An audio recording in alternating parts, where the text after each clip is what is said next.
A few old couples used to get together to talk about life and to have a good time. One day, one of the men named Harry started talking about this fantastic restaurant he went to the other night with his wife. Really? One of the men said, "What's it called?" After thinking for a few seconds, Harry said, "What are those good-smelling flowers called again?" "Do you mean a rose?" The first man questioned.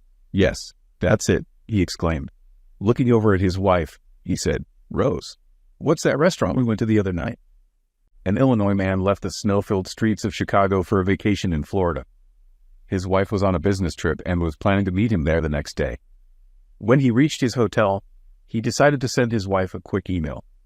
Unfortunately, when typing her address, he missed one letter, and his note was directed instead to an elderly preacher's wife whose husband had passed away only the day before. When the grieving widow checked her email, she took one look at the monitor, let out a piercing scream, and fell to the floor in a dead faint. At the sound, her family rushed into the room and saw this note on the screen. "Dearest wife, just got checked in. Everything is prepared for your arrival tomorrow. P.S. Sure is hot down here." A man gathered all of his children together and said, "Children," when George Washington knocked down the cherry tree. He told his father honestly that it was him. "Now answer me honestly, who knocked down the outhouse?"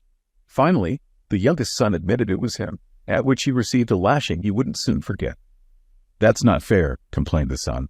"George Washington didn't get punished when he told the truth." "Son," replied the father, "the difference is that George Washington's father wasn't in the tree when he knocked it down."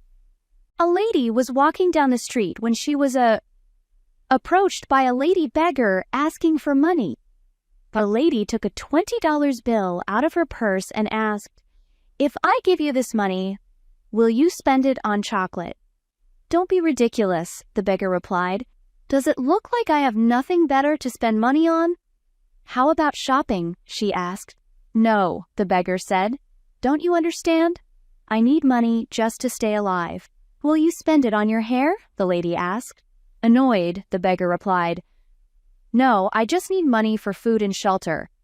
"In that case," the lady said, "I don't want to just give you money. I would like you to eat out with me and my husband tonight."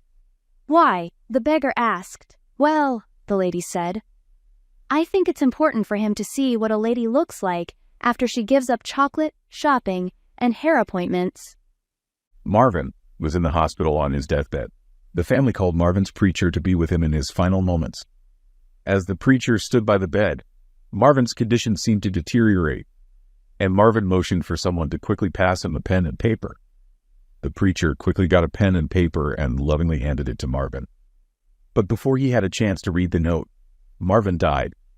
The preacher, feeling that now wasn't the right time to read it, put the note in his jacket pocket. It was at the funeral while speaking that the preacher suddenly remembered the note. Reaching deep into his pocket, the preacher said, "And you know what? I suddenly remembered that right before Marvin died, he handed me a note. And knowing Marvin, I'm sure it was something inspiring that we can all gain from." With that introduction, the preacher ripped out the note and opened it. The note said, "Hey, you are standing on my oxygen tube."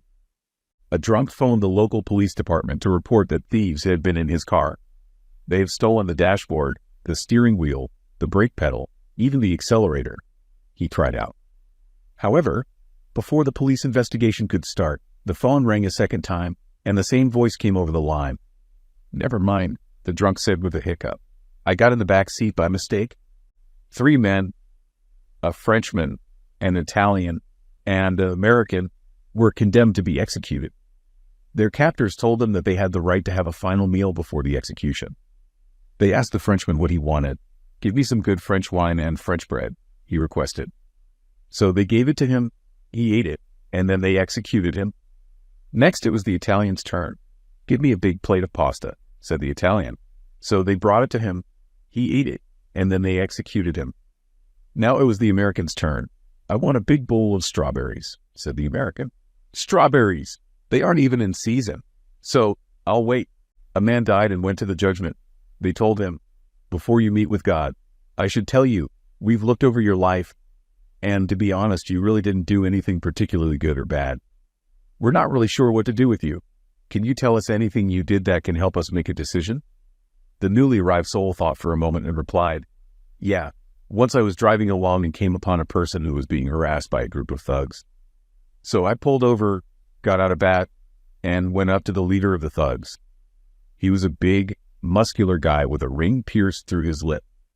Well, I tore the ring out of his lip and told him he and his gang had better stop bothering this guy or they would have to deal with me. Wow, that's impressive. When did this happen? About 3 minutes ago, the man replied. There were 4 teenagers who played hooky one morning. Upon coming to class in the afternoon, they reported that their lateness was because their car got a flat tire. That's fine, the teacher said, much to the students' relief. But there was an oral test this morning which you boys have to make up. So please have a seat and take out a piece of paper. Now for the first question. Which tire was flat? A man died and went up to heaven. Upon arriving, he noticed 2 signs. One said, men who were bossed by their wives. The other one said, men not bossed by their wives. After closer inspection, he noticed that while next to the first sign was a big line, by the second sign there was just one man.